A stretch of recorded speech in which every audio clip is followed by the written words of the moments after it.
Every year, every election, voters are asked a question, yes or no. Some ask about schools or housing or taxes. All of them impact our lives. In November, voters will be asked 11 more, including one that could change the information that appears on our ballots.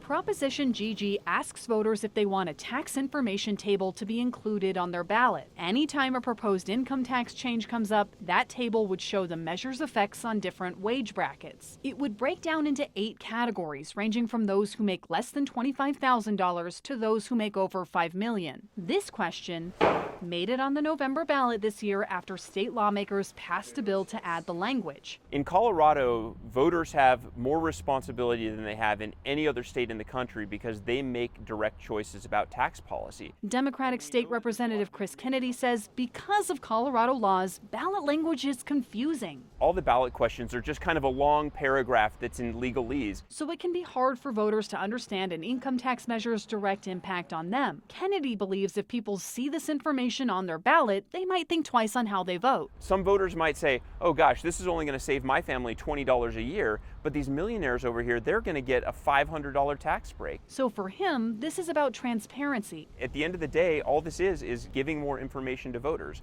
What they do with that information is up to them. Opponents, on the other hand, I just don't think it's a good idea to make the ballot language more complex and longer. Say this would only add to the confusion. Michael Fields from Advanced Colorado Action says this information is already available to voters. That's what the Blue Book is for. They send out the Blue Book to put in information about how it impacts people. Case in point, this year's Proposition 121 to lower the income tax. On page 24 of the Blue Book is a similar chart voters would see on their ballots if GG were to pass, so Fields says this is unnecessary. He also thinks it could add bias to the ballots to try to influence votes. Does the next legislator come in and say, well, this information is really important about our argument, and so we want to put that in the ballot language too?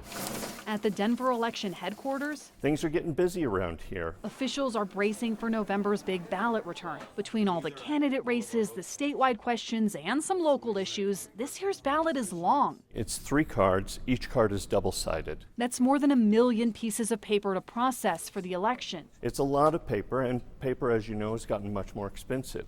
Denver also had a 3-page ballot in 2020, and because both lawmakers and average citizens can petition to add a question, voters could continue to face a lot of measures in the future. Adding a chart would mean an even longer ballot, which will have a paper cost associated with it. For some, Proposition GG is about transparency. For others, it's a move to manipulate votes. Supported or not, this measure has the potential to change the look of our ballots for years to come. Megan Lopez, Denver 7.